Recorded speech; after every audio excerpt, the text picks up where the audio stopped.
Evangelio, lectura del Santo Evangelio, según San Mateo. Gloria a ti, Señor. En aquel tiempo Jesús vio pasar a un hombre llamado Mateo sentado en el mostrador de impuestos, y le dijo: sígueme. Él se levantó y lo siguió.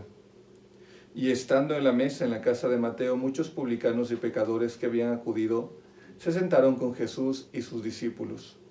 Los fariseos al verlo preguntaron a los discípulos: ¿cómo es que vuestro maestro come con publicanos y pecadores? Jesús lo oyó y dijo: no tienen necesidad de médico los sanos, sino los enfermos.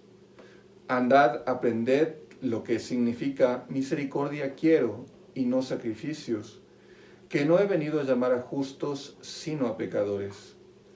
Palabra del Señor. Gloria a ti, Señor Jesús.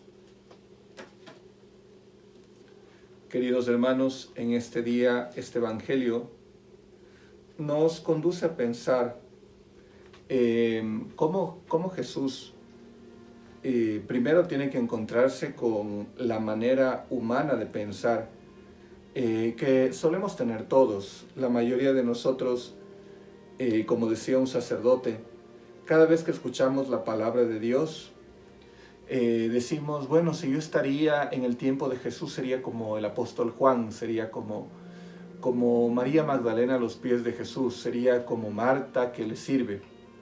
Nunca nos ponemos a pensar que nosotros seríamos el pecador.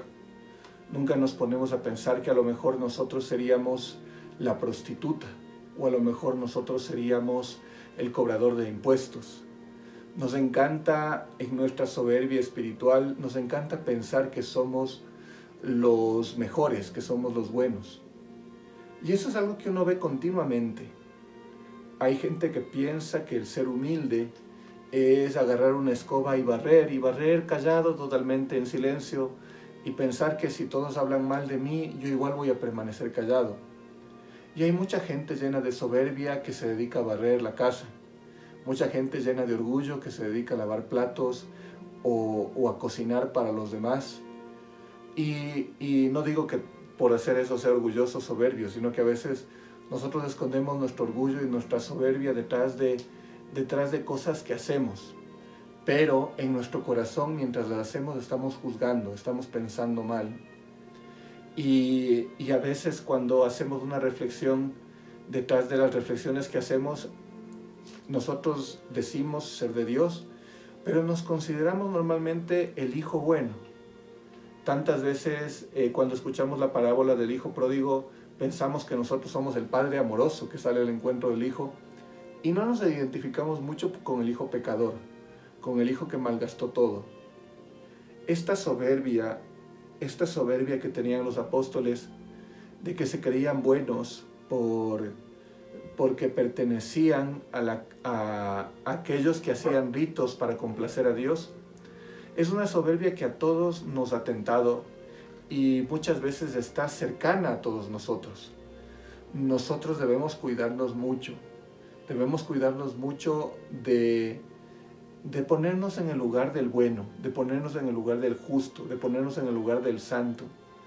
Porque si es que nosotros empezamos a pensar en eso, vamos a perder el norte de por qué Jesús vino a nosotros.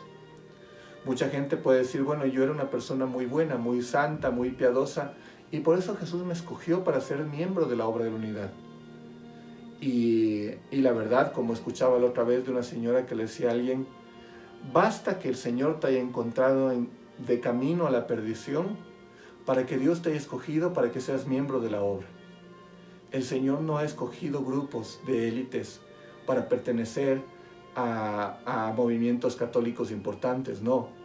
El Señor nos ha escogido a nosotros porque somos pecadores, porque necesitamos de Él, de su misericordia, porque éramos gente sin rumbo, porque a veces hasta éramos gente sin modales, a veces hasta éramos gente que no sabía ni siquiera cómo ser buenos en nuestro trabajo, cómo ser buenos esposos, buenas esposas, buenos hijos. Por eso nos escogió Dios. No nos alarguemos tanto de pensar que por buenos Dios nos escogió.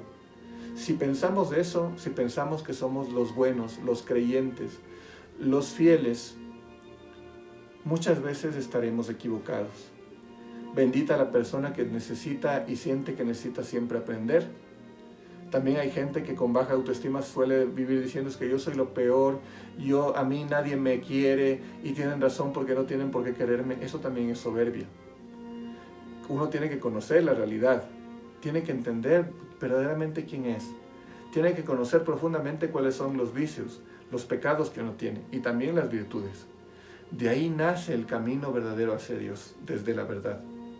Que el Señor y la Virgen nos ayuden para entender que Jesús ha venido por misericordia, no por nuestros méritos. Él nos ama porque quiere amar a los pecadores y a aquellos que necesitan de conversión, que somos nosotros. Les envío la bendición, que Dios nos acompañe, en el nombre del Padre, y del Hijo, y del Espíritu Santo. Amén.